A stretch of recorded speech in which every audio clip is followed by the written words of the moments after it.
श्री राम जय जय राम। श्री राम जय जय राम। श्री राम जय जय राम। श्री राम जय जय राम। श्री राम जय जय राम।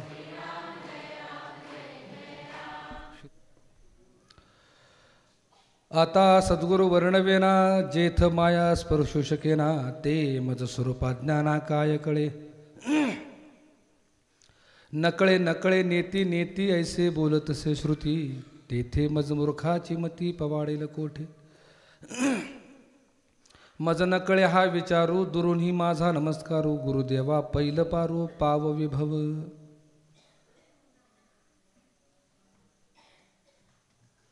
होतीस नवनाची दुराशा तुटला मायेचा भरबसा आता असाल तैसे असा सद्गुरु स्वामी।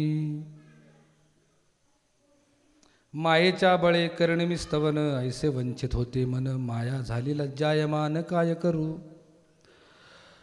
नातुडे मुख्य परमात्मा म्हणून करावी लागे प्रतिमा तैसा माया योगे महिमा वर्णिन सद्गुरूचा। आपल्या भवासारिखा मनी देव आठवावा ध्यानी तैसा सद्गुरु हा स्तवनी स्तवू जाता। जय जयाजी सद्गुरु राजा विश्वंभर विश्वविजा परमपुरुष मोक्षध्वजा दिनबंधू तुझे येन अभ्यंकरे अनावर माया ही ओसरे। जैसे सूर्यप्रकाश अंधारे पळून जाय। सद्गुरूंच्या बाबतीत जर पाहायला गेलं तर खऱ्या अर्थानं प्रत्यक्ष परब्रह्म तुमच्या आमच्यात वास करत होता बाबांच्या रूपानं। त्यांच्या अंगा खांद्यावरनं खेळणं, त्यांच्याबरोबर लढीवाळपणानं बोलणं आणि बाबा जरी परब्रह्म तत्व जरी असले, स्वरूपाला जरी जाणत असले, भगवंत पदाला जरी पोचले असले तरी सुद्धा तुमच्या आमच्याबरोबर वावरताना मात्र लेकुराचे हित जाणे माऊलीची चित्ता ईशा कळवळ्याच्या जाती करी लाभाविण प्रीती या भूमिकेनंच बाबाने आजपर्यंत तुमच्या आमच्याबरोबर व्यवहार केला। पोटी भार वाहे त्याचे सर्वस्व हिस आहे। भावंडांनो, ज्यावेळेला लहान लेकरू आई वडिलांवर भार टाकून निश्चिंत असतं त्याला एकच कळत असतं, रडलं की सगळं मिळतं। रडलं की सगळं मिळतं एवढं शस्त्र त्याच्याजवळ असतं, बाकी काही त्याला माहीत नसतं। तसं तुम्ही आम्ही प्रपंचाला कंटाळून थकून भागून शिणून त्रिविध तापानं दुखावून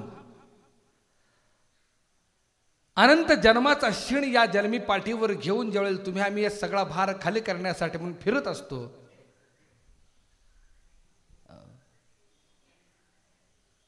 त्यावेळेला खऱ्या अर्थानं बाबांसारखे संत महात्मे, बाबांसारखे सद्गुरू तुमचा आमचा भार वाहण्यासाठी जन्माला आलेले आहेत। जगाच्या कल्याणा संतांच्या विभूती देह कष्टविती परोपकारे। खरं सांगू का, कसं असतंय की काय मंडळींना सुज्ञांना जाणताना असा प्रश्न निर्माण झाला असेल, कशासाठी ही माणसं जीवावर जीव टाकतात?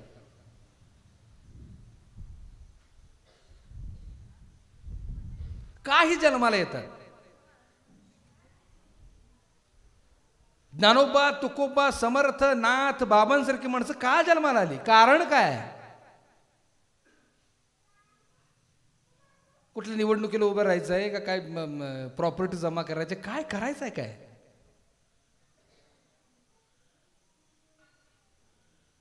आई लेकराला जन्म देत असताना वेदना सहन करून जन्म देत असते। आउटपुट काय असतं?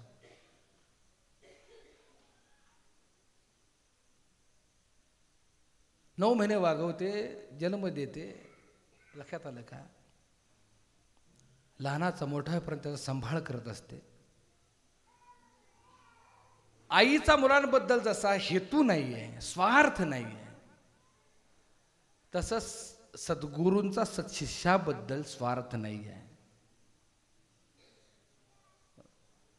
तुका म्हणे माझे तुम्हा संतांवरी ओझे. आपला भार घेण्यासाठीच ही माणसं जन्माला येतात. आता तुम्ही म्हणाल भार म्हणजे काय, आम्ही काय त्यांच्यावर काय कर्जाचा डोंगर रचला आहे का, त्यांच्याकडनं काय घेतले म्हणून परत द्यायचं आहे, काय काय भार म्हणजे नेमकं काय. जावे त्याच्या वंशा. सद्गुरूवर जर निष्ठा असेल तर निश्चितपणानं कळेल की माझा भार सद्गुरूवर आहे, आणि तो माझा भार सद्गुरूनच तारलेला हे कळतं कुणाला. सद्गुरूवर ज्याचा विश्वास आहे, दृढ विश्वास आहे, त्यालाच ती अनुभूती येत असते.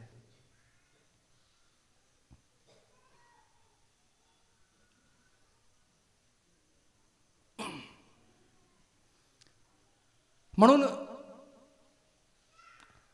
आजचा जो उत्सव तुम्ही आम्ही का साजरा करत असतो तर ते ऋण आहे, जन्मोजन्मीचं ऋण आहे. या जन्मातलं नाही आहे. सद्गुरूची तुमचं आमचं जे नातं या जन्माशी जोडलं गेलेलं आहे, हे नातं जन्मोजन्मीचं नातं आहे. आणि यापूर्वीचा जो सगळा शीण आहे तो शीण सगळा या जन्मात सद्गुरूंच्याकडून प्राप्त झालेल्या अनुग्रहाच्या माध्यमातून भावंडांनो निघून जात असतो.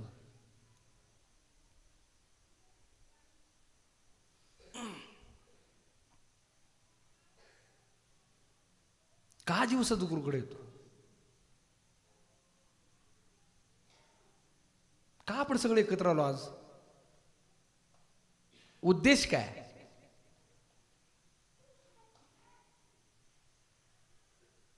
उद्देश एवढाच आहे, आम्ही सद्गुरूंच्या वरती जे जन्मोजन्मीचं प्रारब्धाचं जे ओझं आहे ते ओझं आम्ही त्यांच्यावर टाकलेलं, आम्ही हलकं झालोय.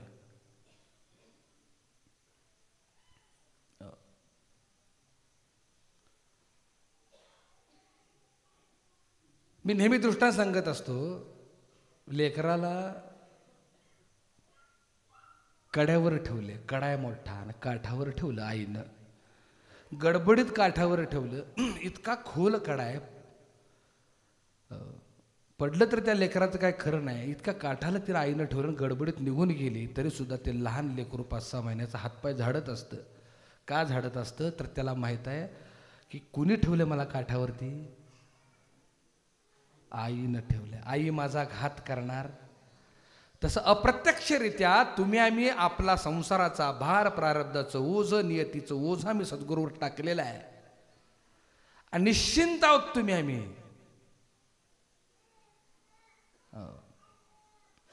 आणि आज त्यांच्याच जीवावरती आज आम्ही प्रपंचामध्ये उड्या मारतोय, परमार्थामध्ये उड्या मारतोय, आनंद लुटतोय का नाही.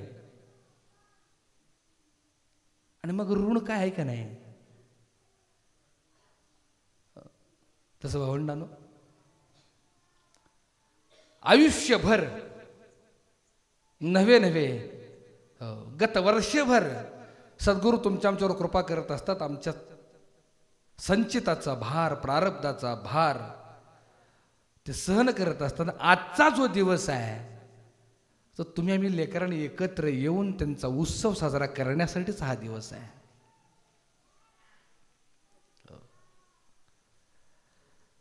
म्हणून आला दिवसाच्या आनंदाचा, करू उत्सव श्री गुरुचा, भक्तजन हो भक्तजन.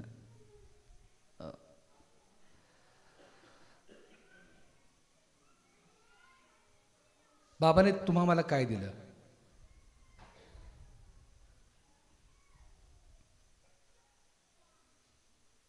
अलौकिक असं आत्मज्ञान दिलं,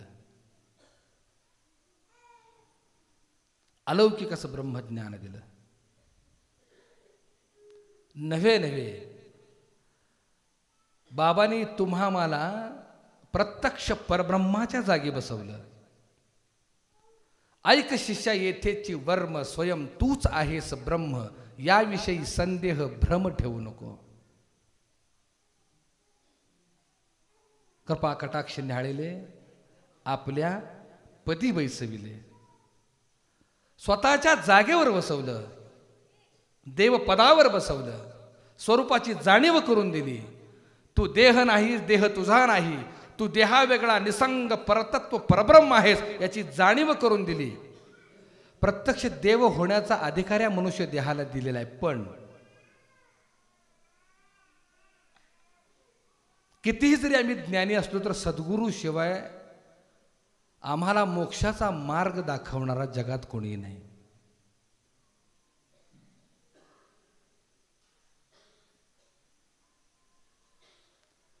ज्ञान प्रत्येकाला भगवंताबद्दलचं, पण खुण जे जाणती जे जैसे असती, तुका म्हणे भ्रांती. प्रत्येकाकडे ज्ञान आहे, कुणाकडे नाही, सगळ्याकडे ज्ञान आहे. मी दृष्टांत सांगितलं होतं, सगळं मला माहीत आहे, दुसऱ्याला माहीत नाही ते मलाच माहीत आहे. दृष्टांत मी वाखरीत दिला होता.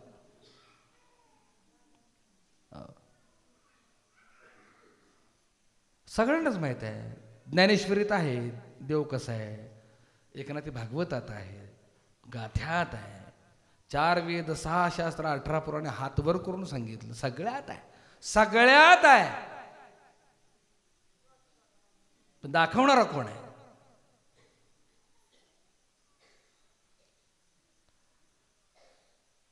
अमेरिकेचं वर्णन करणारे भरपूर आहेत.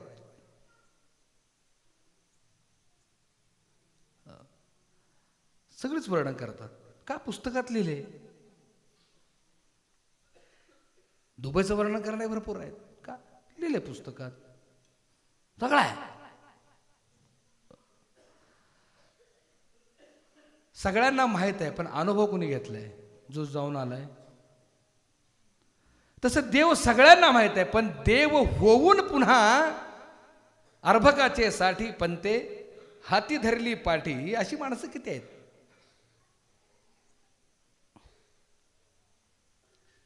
कर्म करून देहात येऊन प्रारब्धाचे भोग भोगून संचिताचे भोग भोगून, लक्षात आलं का? सगळे कर्म जे जे म्हणून काय आहेत ते भगवत चिंतनानं कमी करून मुक्त होऊन देवपदाला जाऊन पुन्हा तुमच्या आमच्यासाठी देहात यायचं आणि तुम्हा मला बरोबर घेऊन जायचं. पोस्ट ग्रॅज्युएट झालाय शिक्षक, काय झालाय? पोस्ट ग्रॅज्युएट झालाय.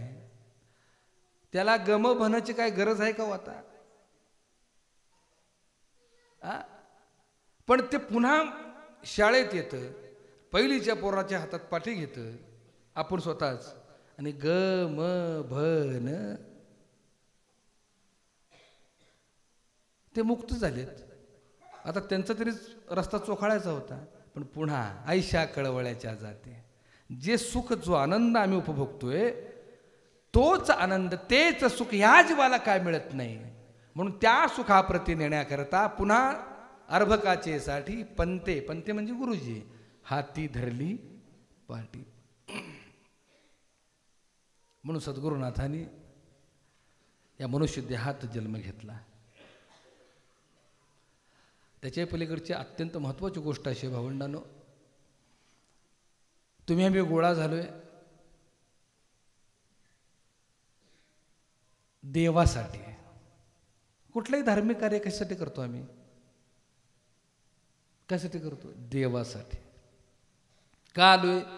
देवासाठी. भेटलाय का? भेटलाय का? आलोय तर देवासाठी. भेटलाय का? तर नाही. का? आमची उडी तिथपर्यंतच आहे, देव भेटण्यासाठी नाही. लक्षात ठेवा मी काय म्हणतोय. देव कधीही भेटणार नाही. गमतीने मी दृष्टांत देत असतो, गमतीने मी सांगत असतो. संकट समय उपयोगात आणली जाणारी वस्तू म्हणजे देव. एवढी तिथपर्यंत आम्हाला देवाची व्याख्या माहीत आहे.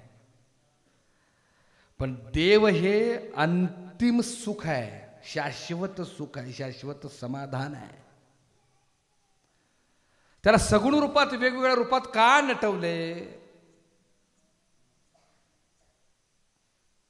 नुसत्या मूर्तीच्या रूपात आहे का तो? तर विश्वाच्या रूपात तो नटलाय. म्हणून सांगताना सांगता अर्जुना जग मी झालो पण जग मी नाही. आम्ही जगात देवाला शोधायला जातो, सापडत नाही. जे जे भेटे भूत ते ते मानी जे भगवंत म्हणतो. ज्ञानोबर आहे म्हणतात का? काय म्हणतायत ते? मानी जे भगवंत, हा भक्तियोग निश्चित जाणा माझा. भक्तियोग, ज्ञानयोग आणि कर्मयोग सांगत असताना प्रत्येक जीवाला कर्म करण्याचा अधिकार तो करायलाच पाहिजे. कर्म न करता त्याला भगवंत प्राप्त होणार नाही, साध्य होणार नाही. म्हणून पहिला अधिकार दिला तो कर्माचा, नंतरचा अधिकार दिला तो भक्तीचा.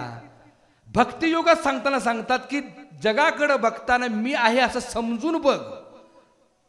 मी आहे नाही आहे. तू जर म्हणशील जगात देव आहे तर चोरात देव असेल का? दारुड्यात देव असेल का? भ्रष्टाचारात देव असेल का?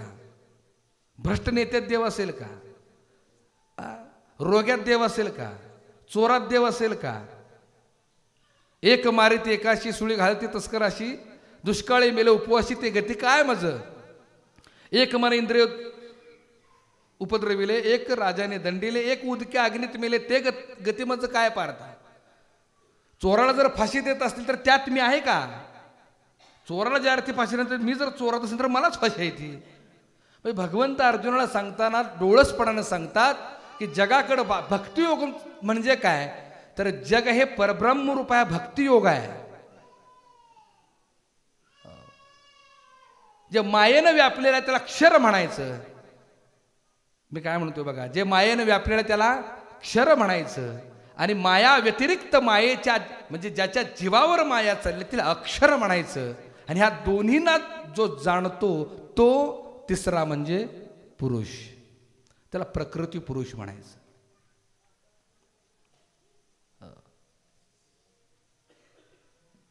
देव सगळ्यात आहे, भरून उरलाय. जे जे दृष्टी दिसे ते ते हरी रूप, पूजा ध्यान जप. हा पण त्याच्याही पलीकडे जाऊन सांगताना सांगितले सर्वा घटी राम देहा देही. पण उदाहरण देताना ज्ञानेश्वर महाराजांनी इतकं गोड उदाहरण दिले, सूर्यप्रकाशक सहस्ररश्मी. देव जर येत असता, देव जर येत असता तर कशाला एवढं व्याप करायची गरज होती? गरजच नाही. सूक्ष्म रूपानं त्याचा अंश रूपानं तो तुमच्या आमच्यात आहे. पण तसं जर बघायला गेलं तर अव्यक्त निराकार नाही जा आकार, जेथून चराचर हरीशी भजे. अंश रूपानं तो तुमच्या आमच्यात आहे, पण अव्यक्त रूपानं तो वास करतोय. आणि अव्यक्त रूपानंच तो सगळ्या जगाचा भार सांभाळतोय. पण पुढे सांगताना सांगतात व्यक्त आणि अव्यक्त अंतर असे.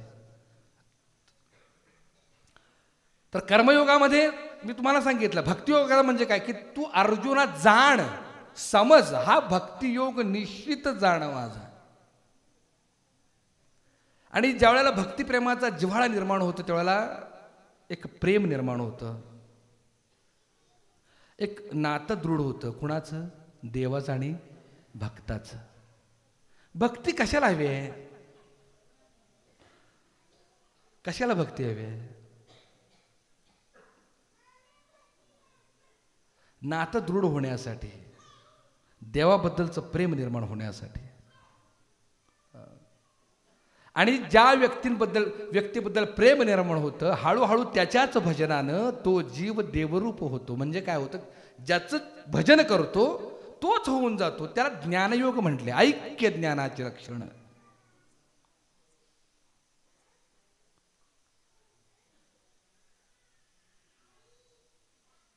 कर्म करताना आसक्तीरहित कर्म, भक्ती करताना समर्पणाची भक्ती, कुठलाही हातचा नाही. आणि भक्ती दृढ झाली की पुढं जे नातं तयार होतं, पुढं जो योग तयार होतो त्याला ज्ञानयोग म्हटलेला आहे. ज्याला बघायला गेलो बघा, आम्ही पंढरपूरच्या विठोबा आता वारी इतक्या सुंदर आम्ही केली का नाही? किती गोड केली नाही का? आमचा दृढ भाव आहे पंढरीच्या विठेवरती पांडुरंग उभा आहे, त्याला आम्ही भेटायला निघालोय.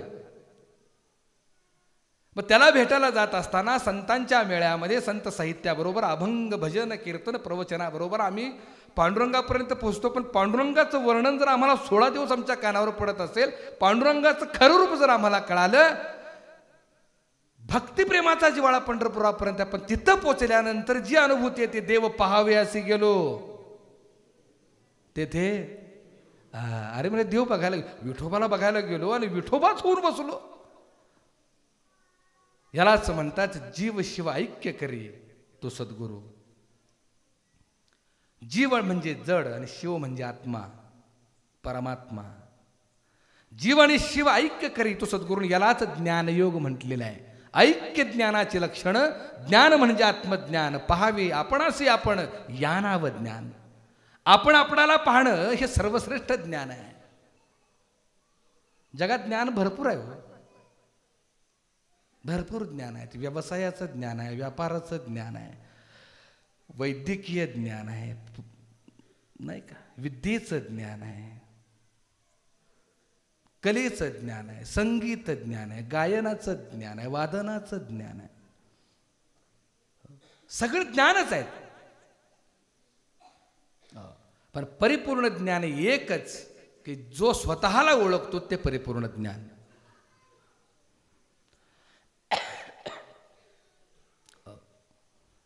यासाठी भावंडांनो, पहिल्यांदा काय करायला पाहिजे तर आमची देहबुद्धी जाळली पाहिजे. आमची देहबुद्धी संपली पाहिजे. मी डॉक्टर आहे, मी वकील आहे, मी इंजिनियर आहे, मी बिल्डर आहे, मी आमका आहे, मी तमका आहे, मी हाय थाला आहे. या देहापलीकडं माझी स्थिती, माझा वास, माझं स्वरूप काय आहे, तिन्ही गुणापलीकडची जी स्थिती आहे. त्रिकुटावरी नांदे देखेली पंढरी. पंढरी म्हणजे आम्ही वारी करून आलो, पण खऱ्या अर्थानं ही त्रिगुणात्मक पंढरी आहे. देह तो पंढरी, काया ही पंढरी, आत्मा हा विठ्ठल, नांदो तो केवळ पांडुरंग.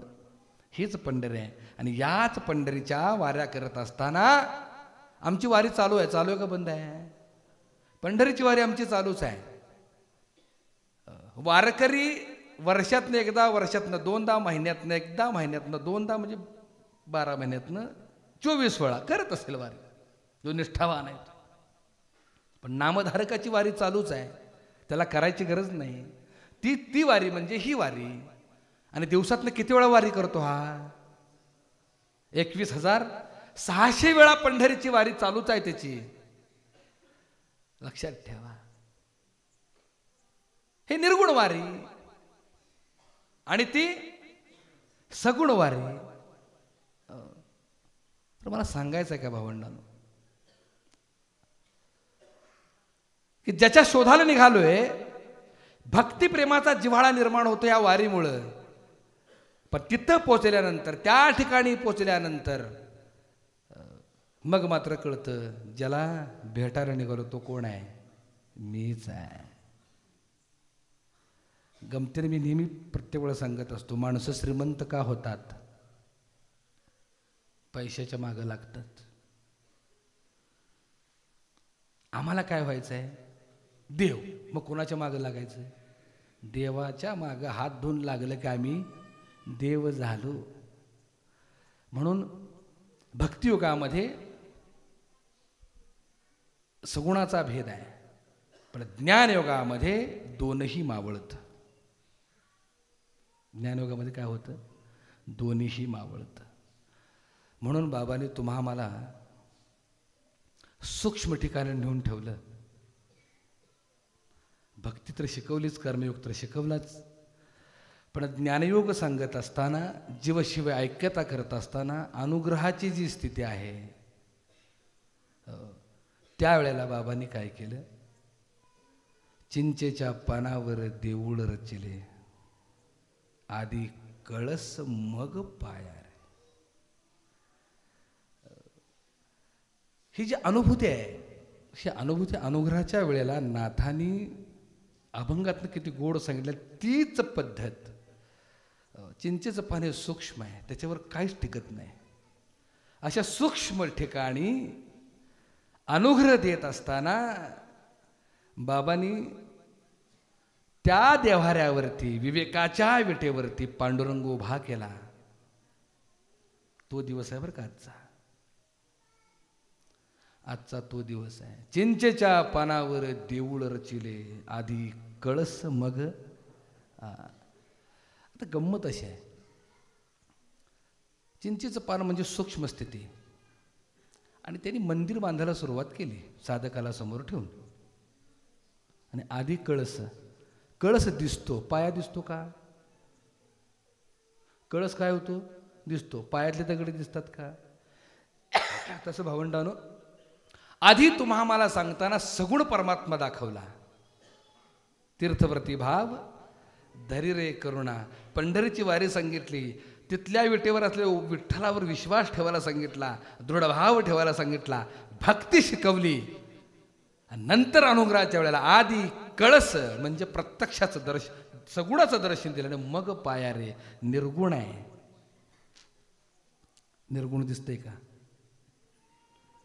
पण कळस कशा उतरले? पायावरच ना. पायात जर नसेल तर कळस राहील का? तसं निर्गुणच नसेल तर सगुण राहील का?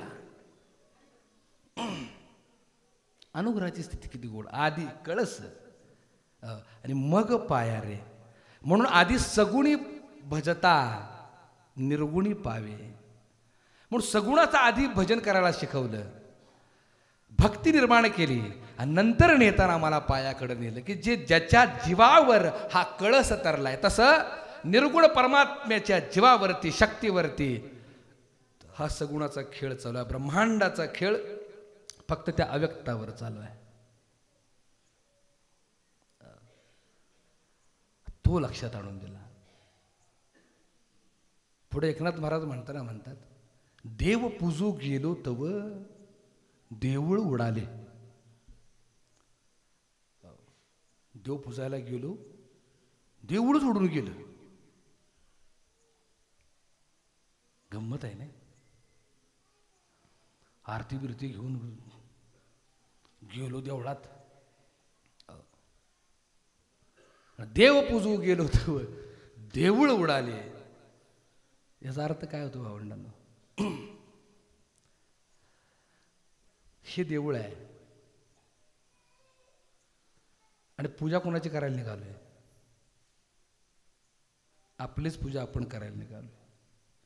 त्या विवेकाच्या विटेवर उभा असलेला जो पांडुरंग आहे. आता विवेकाची वीट म्हणजे काय? विवेक म्हणजे काय? की जिथं मन आणि बुद्धी स्थिर झालेत, आढळ आहेत, निर्णयावर ठाम आहेत, हाच पांडुरंग. दुसरं नाही, हाच. त्याला विवेकाची जागा म्हणतात, जिथं मन आणि बुद्धी टिकून आहेत. आपलं मत बदलत नाहीत, दृढ चिंतनाने ज्यावेळेला आमच्या सार आणि आसार होत असतं, मंथन होत असतं. मंथोनी नवनिता तैसे घे अनंता. बुद्धीमध्ये आणि मनामध्ये ते मंथन चालूच असतं बघा.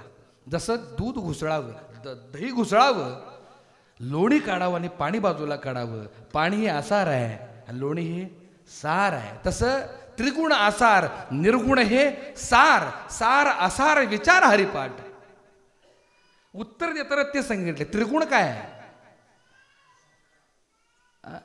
रजतम सत्व आहे ज्याची अंगी, याच गुणे जगी वाया गेला. म्हणजे त्रिगुणे आसार, निर्गुण हे सार आहे. अवंडानो, मला सांगायचं आहे काय बघा. सार आणि आसार निवडून जिथं सारावर ठाम होतं, त्याला म्हणायची विवेकाची जागा. आणि त्या विवेकाच्या सद्गुरूने जो मार्ग दाखवला, हा विठोबा आहे. त्याला स्थिर केला. मन आणि बुद्धी जिथं स्थिर झाली, ती विवेकाची जागा. म्हणून विवेकाची वीट आत्मा. त्याला ज्यावेळेला पुजायला गेलो, देव पूजू गेलो तव देऊळची उडाले. त्याला पुजायला गेलो, ज्याला भेटायला गेलो तो मीच आहे. आता मला सांगा, जिथं देव आणि आत्मा आणि परमात्मा एकरूप झाल्यानंतर देहाचं काय काम? देऊळ उडणं म्हणजे, देऊळ उडून जाणं म्हणजे देहबुद्धी नाहीशी होणं. देहबुद्धीच मावळली.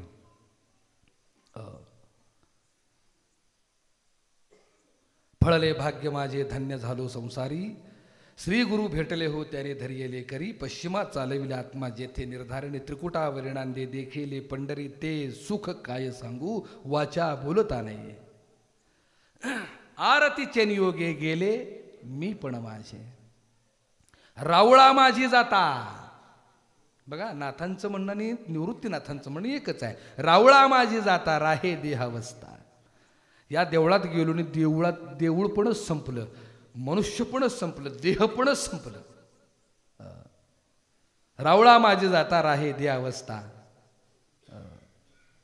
तटस्थ होऊन ठेले निजरूप पाहता. ते सुख काय सांगू वाचा बोलत नाही. आरती विठ्ठलाची पूर्ण उजळली, अंतरी प्रकाश थोर झाला. 60वे नांबरी रविशशी मावळती तया तेजा माझारी. वाजती दिव्य वाद्य अनुहत गजरी. ते सुख काय सांगू वाचा. देवळात प्रवेश केला आणि ज्याचं भजन करायला गेलो, बघता बघता गंमत अशी झाली, देऊळच उडून गेलं, देव शिल्लक राहिला. ज्याच्याकडं देव बघायला गेलो तो मीच आहे हीच अनुभूती आली. देव पहावे असे गेलो तेथे. म्हणून भावंडांनो, सोपा मार्ग, हे अवघड करून सांगण्यापेक्षा थोडक्यात सांगतो. देहबुद्धी संपली की जीव देव झाला.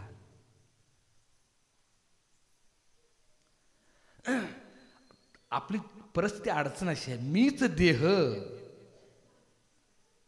म्हणून आम्ही धरून बसलोय काय, मीच देह, आपण देह नाही.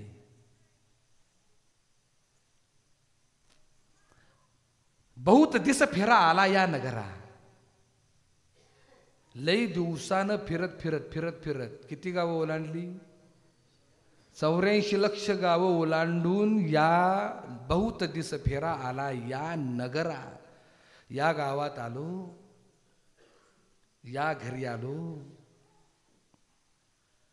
वाटसरू वाटचाल करतो करतो करतो करतो अंधार पडला की धर्मशाळेत जातो.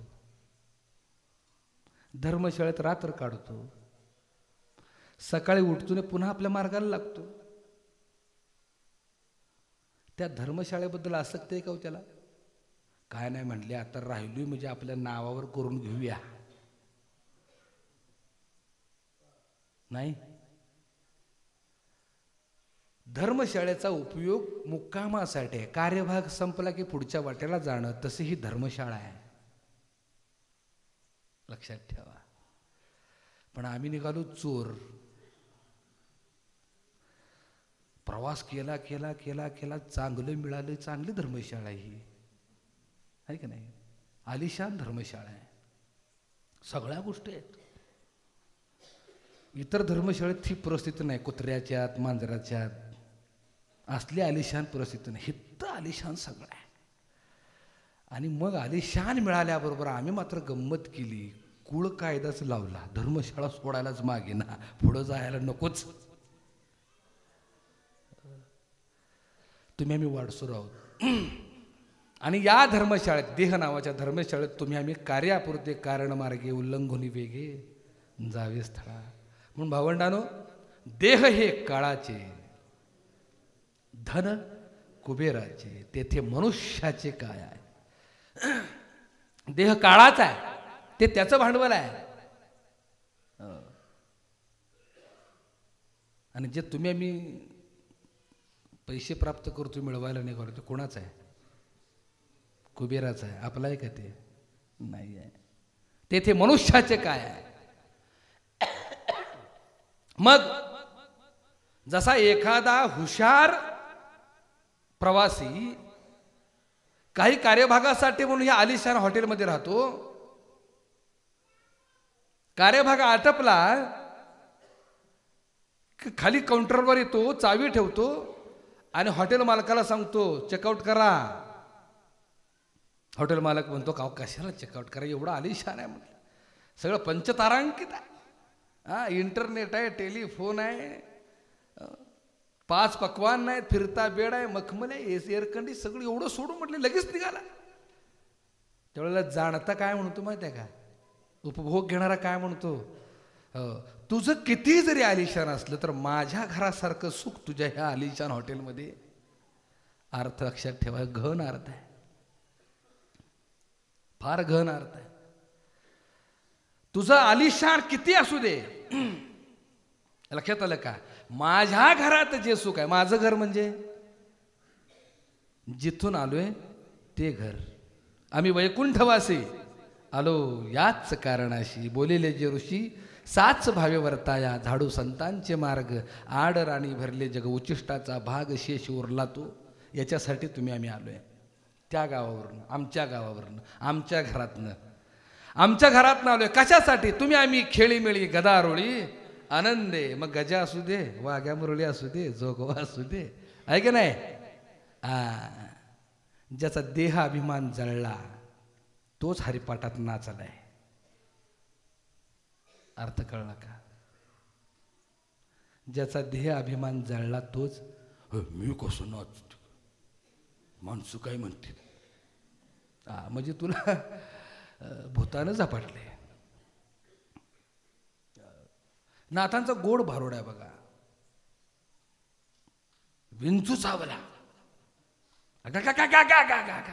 काय चावला, अरे पहिल्या चढा, मनुष्य इंगळे अति दारुणे चावले, देहबुद्धीनं चावले आम्हाला. मनुष्य इंगळे अति दारुणे, उगच कायम ताटत असतं बघा. 500 किलोचं वजन उराव असल्यागत, हा मी बिल्डर आहे, मी आमदार आहे, मी खासदार आहे, आता मग वाकतच नाही ते. काकत मांजऱ्या कायम, हो ते लगेच जातं बघा. अशी राहत स्वच्छंदानं जर जगायचं असेल, किती मोठा असा, पण सद्गुरूच्या दरबारात आल्यानंतर लेकरू होऊन नाचा. नाही प्रारब्धाची तीव्रता कमी झाली तर सांगणार नाही, नाही दुःख कमी झालं तरी विचारा. पण आनंदुरे आजी आनंदुरे, सभाया अभ्यंतर्या बघा, उड्या मारा दरबारात, कोकर उड्या मारा, बघा शिण राहिला तर विचार. पण आम्ही काय करतो माहिती आहे का, देहबुद्धीत जखडून ठेवल्यामुळं आम्ही आकडून मेलो.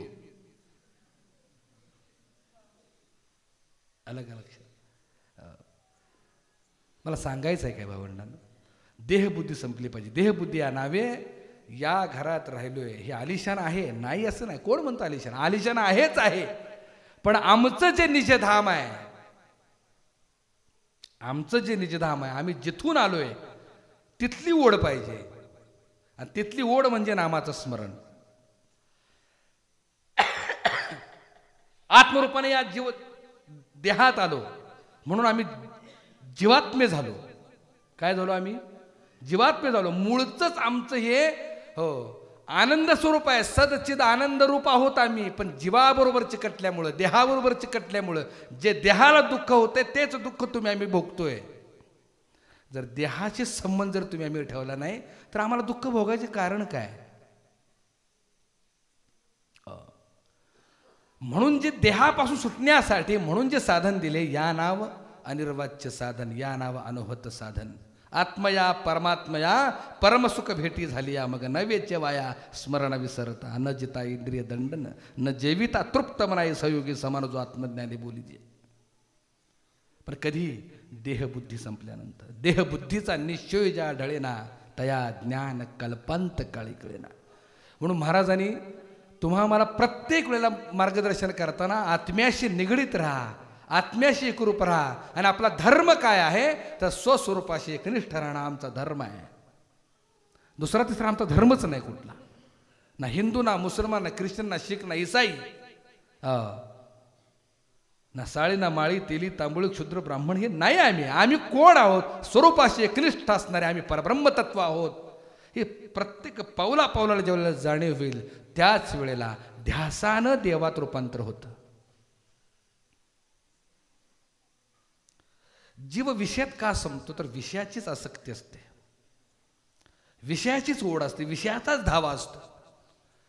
मी नेहमी सांगत असतो, वेड्याचा डॉक्टर वेडाहूनच मरतो का, ध्यास त्याचाच असतो. कॅन्सर स्पेशालिस्ट डॉक्टर कॅन्सर होऊनच मरतो का, ध्यास त्याचाच असतो.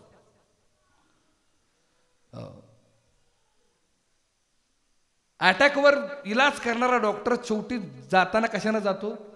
कारण ध्यासच असतो, तो अभ्यास असतो. तेच असतं लक्षात ठेवा. तसं ध्यास जर देवाचा असेल तर का आम्ही शेवट आमचा? म्हणून संतांची अवस्था, सद्गुरूंची अवस्था सांगताना सांगितले, विषय तो त्यांचा झाला नारायण, न आवडे जन धन. म्हणून भावंडांनो, एक दृष्टांत आहे, तो इतका छान दृष्टांत आहे.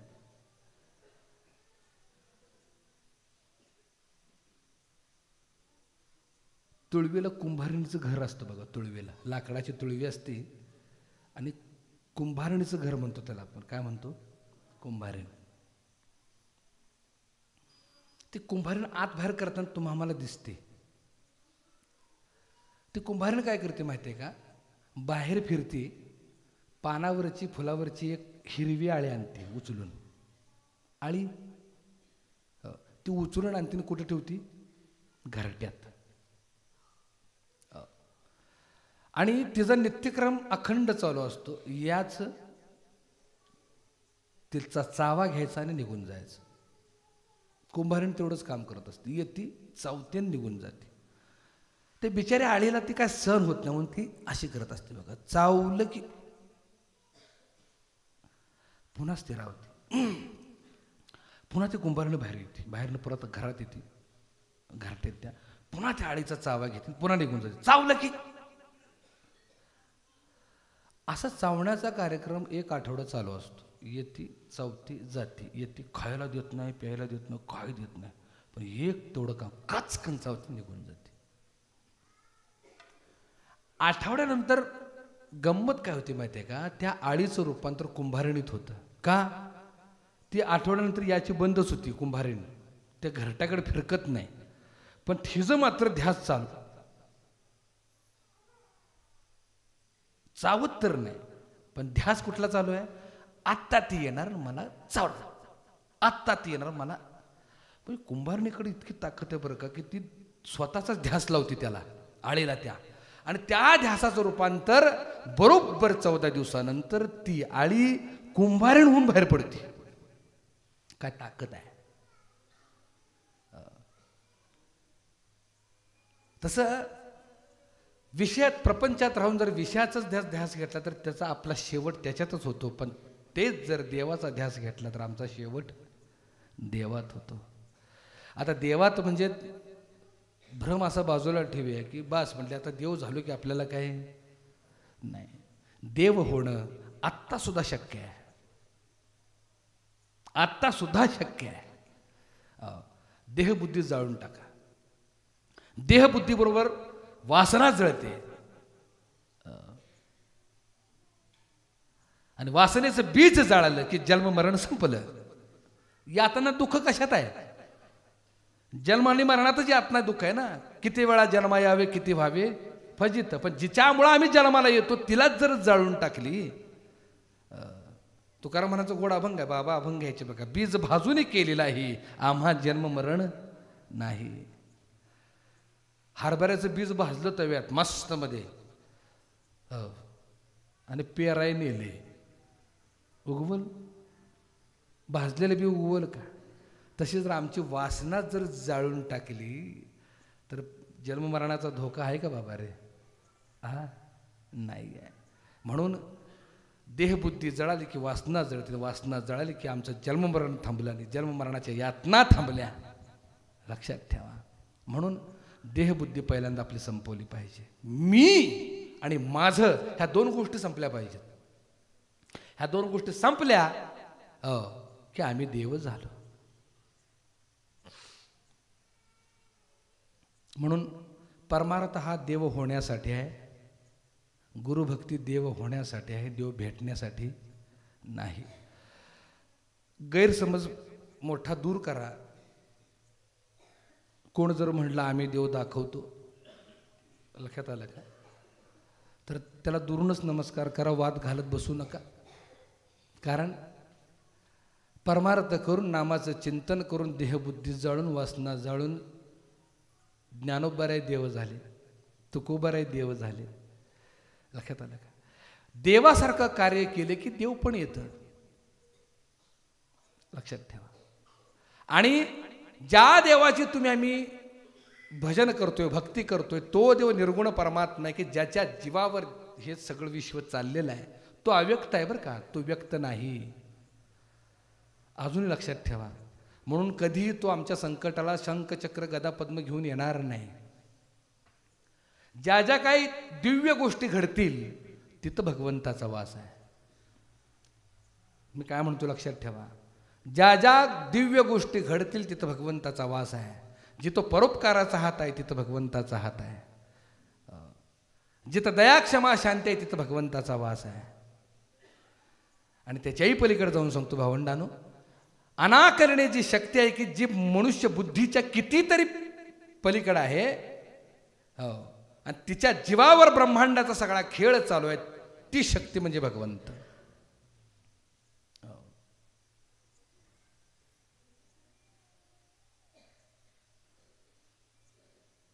काही अंश तुमच्या आमच्यात तो आहे, पण चिंतनानं तो झालो की त्याला जाणलं म्हणून समजा. त्यालाच परिपूर्ण ज्ञानी म्हणतात. म्हणून भावंडानो, ह्या सगळ्या गोष्टी तुम्हापर्यंत कळवळ्यानं पोहोचवणारे सद्गुरू जनार्दन बाबा गुज आहे, खोल आहे, गूढ आहे, पण इतक्या सोप्या पद्धतीने उकल करून सांगणारे महात्मे तुमच्या आमच्या आयुष्यात लाभले. खरं सांगू, बाबाने जो तुम्हाला परमार्थ शिकवला इतका सोपा शिकवला. कळणं, ओळखणं, जाणणं म्हणजे काय, ज्ञान म्हणजे काय. ज्ञानाची व्याख्या रामदास स्वामींनी सांगितली. ऐक ज्ञानाची लक्षणं. ज्ञान म्हणजे आत्मज्ञान. पण काय जीवांना कळत नव्हतं. आमचा धनगर समाज असेल, डोंगरवाड्या वस्तीतला समाज असेल, ते म्हणायचं आत्मज्ञान म्हणजे काय बाबा. तर इतक्या सोप्या पद्धतीने सांगायचं. गेलेलं खरं का टेकवलेलं खरं. त्यासाठी मोठी मोठी उदाहरणं संतांनी दिलेली आहेत. पण बाबांचं उदाहरण इतकं सोपं आहे. गेलेलं खरं. आता समजा उदाहरणार्थ रामभाऊ. आपण म्हणतो अहो सकाळी माझ्याबरोबर चहा पिला, गेलं की राव. रामभाऊ ठेवलंय कुठे, टेकवून ठेवलंय बरं का. गेलं राव म्हटलं. सकाळी आम्ही चहा पिलो, रामभाऊ गेलं.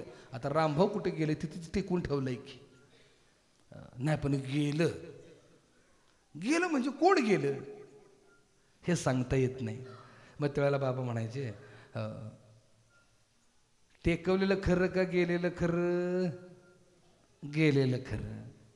बघितलं का जाणलं, बघितलं का ओळखलं, बघितलं का लक्षात आणलं, याच नाव ज्ञान. इतकं सोपं सांगितलं. संपला विषय. चैतन्य ज्या वेळेला या देहातून नाहीच होतं त्यावेळेला या देहाचा काडीमात्र उपयोग होत नाही. ते चैतन्य म्हणजे तुम्ही आम्ही. आणि नित्याच्या व्यवहारात तुम्ही आम्ही डोळ्यानं बघतो, डोळे बघत नाहीत. कानानं ऐकतो, कान ऐकत नाहीत. पायानं चालतो, पाय चालत नाहीत. आलं का लक्षात. या अर्थी आत्मा वेगळा आहे आणि देह वेगळा आहे. देह आणि आत्मा जिथे एकत्र नांदतात त्याचं नाव गोविंद. गो म्हणजे पृथ्वी, विंद म्हणजे मिसळलेला प्रत्यक्ष परब्रह्म तत्व बाबाने तुम्हाला साकार रूपात लक्षात आणून दिलं. भावंडांनो, जितकं सांगावं तितकं थोडं आहे. आणि या महात्म्यांनी काय केलं, ह्या संतांनी काय केलं, या सद्गुरूंनी काय केलं. जन्मोजन्मी ज्याच्या शोधासाठी तुम्ही आम्ही आलोय तो एका क्षणात आम्हाला अनुग्रहाच्या माध्यमातून लक्षात आणून दिला. किती जन्म आम्ही, पण केवढे मोठे उपकार आहेत. एका क्षणात अनुग्रहाच्या स्थितीमध्ये एका क्षणात तुम्हाला लक्षात आणून दिला. म्हणून किती जरी आम्ही हिंडलो फिरलो, लक्षात आलं का, पण सद्गुरू तत्वापलीकडे श्रेष्ठ तत्व जगात कुठलं नाही. त्याच्याही पुढे जाऊन जाता जाता शेवटच्या 2 गोष्टी सांगतो आणि आपण प्रवचन सेवेला पूर्णविराम द्यायचा आहे. सद्गुरूचं स्थान हे तिसरं स्थान आहे. सद्गुरूचं स्थान हे तिसरं स्थान आहे. पण साधकाच्या दृष्टीनं पहिलं स्थान आहे. पहिला कोण तर निर्गुण परमात्मा, दुसरा कोण तर सगुण परमात्मा, आणि तिसरं स्थान कोण तर सद्गुरुनाथ. लक्षात ठेवा, सगुण आणि निर्गुण दोन्ही एकच आहे ते समजावून सांगणारी तिसरी शक्ती म्हणजे सद्गुरू. त्याच्याही पुढं जाऊन तुम्हामा भक्त मंडळींना, ज्ञान्यांसाठी नाही की भक्त मंडळींना तुम्हामासाठी एक प्रश्न असा निर्माण होतो, देव प्रसन्न व्हावा, त्यानं पाठीवर हात फिरवावा, त्यानं प्रेमानं चौकशी करावी, आमच्या प्रारब्धाचं ओझं घ्यावं, दुःख संपवावं, त्रिविध तापानं पिचलोय, दुखलोय, कंटाळलोय, थकलोय, शिणलोय, भागलोय, ते आमचं दूर करावं, पाठीवरनं हात, मायेचा हात फिरवावा. ही एक सर्वसामान्य जीवाची संकल्पना आहे देवाबद्दलची. तीच जर इच्छा सद्गुरुनाथ सगुण रूपानं तुमच्या आमच्या पाठीवर हात ठेवून जर त्याचं निवारण करत असतील तर तुमच्या आमच्या साधकाच्या दृष्टीने देव कोण? सद्गुरूच तुमच्या आमचे देव. एवढंच नव्हे, नित्याच्या 12 भंगामध्ये तुम्ही म्हणत असताना म्हणत असतो की गुरु चरणी ठेविता भाव आपोआप भेटे देव, म्हणूनही गुरुसी भजावे रूप ध्यानास आणावे. देव गुरुपाशी आहे वारंवार सांगू काय, तुका म्हणे गुरु भजनी देव भेटे जनी वनी. गुरु परमात्मा परेशू ऐसा ज्याचा दृढ विश्वासू, देव तयाचा अंकिला स्वयं त्याच्या घरी संचला. याच्याही पलीकडे एकनाथ महाराज स्पष्टपणे ठळकपणे सांगतात, एका जनार्दनी गुरुच देव, येथे नाही बा संशय. फक्त नाथांची दृष्टी वेगळी आणि तुमची आमची दृष्टी वेगळी. तुम्ही आम्ही पाहायला जातो सगुण रूपात, मनुष्य देह रूपात सद्गुरूला, नाथांनी तसं न पाहता ओंकार स्वरूपा सद्गुरू समर्था अनाथांच्या नाथा. एक सद्गुरू तत्व, ब्रह्मतत्व म्हणून त्याच्याकडे पाहिलं जातं. लक्षात आलं का? ते नाथांची दृष्टी. आणि म्हणून एकनाथ महाराज म्हणतात, एका जनार्दनी गुरुदेव येथे नाही बा संशय. म्हणून भावंडांनो, तुमच्या आमच्या दृष्टीनं सद्गुरूच भगवंत आहेत. तुमच्या आमच्या दृष्टीनं सद्गुरूच आपले मायबाप आहेत. तुमच्या आमच्या दृष्टीनं सद्गुरूच आपलं दुःख निवार करणारे आहेत. म्हणून जितकं म्हणून सद्गुरूच्या वचनावर विश्वास ठेवून तुम्हाला वाटचाल करता येईल तेवढं भावंडांनो वाटचाल करूया. त्यांनी ज्या नामावर विश्वास ठेवून आम्हाला नाम घ्यायला सांगितले ते नाम घेऊया, अविरतपणे घेऊया. आणि खऱ्या अर्थानं त्यांच्या नामातच ती गोडी आहे. म्हणून बाबांच्या आरतीमध्ये गोड वर्णन आहे बघा, अनुहत साधनाची हाती देऊनी या गोढे, सुलभ नामस्मरणे उपदेशिले आत्मबोधा आरती जनार्दना. असो भावंडांनो, वेळ फार कमी आहे. पुढे उपक्रम आहेत, पाद्यपूजा आहे, त्याच्यानंतर प्रसाद आहे, प्रसादानंतर परत कीर्तन आहे. आज भरगतचा कार्यक्रम आहे, त्यामुळे मी आटोपत घेतो. राहिलेला विषय आपण कीर्तनात बघू. झालेली सेवा तुम्हासारख्या थोर मायबापांच्या चरणी ही सेवा अर्पण करतो आणि या ठिकाणी मी सेवेला पूर्णविराम देतो. राजाधिराज सद्गुरुनाथ, राजाधिराज सद्गुरुनाथ सिद्धरामेश्वर, राजाधिराज सद्गुरुनाथ, राजाधिराज सद्गुरुनाथ जनार्दन, राजाधिराज सद्गुरुनाथ महाराज की जय. वासुदेव हरी पांडुरंग.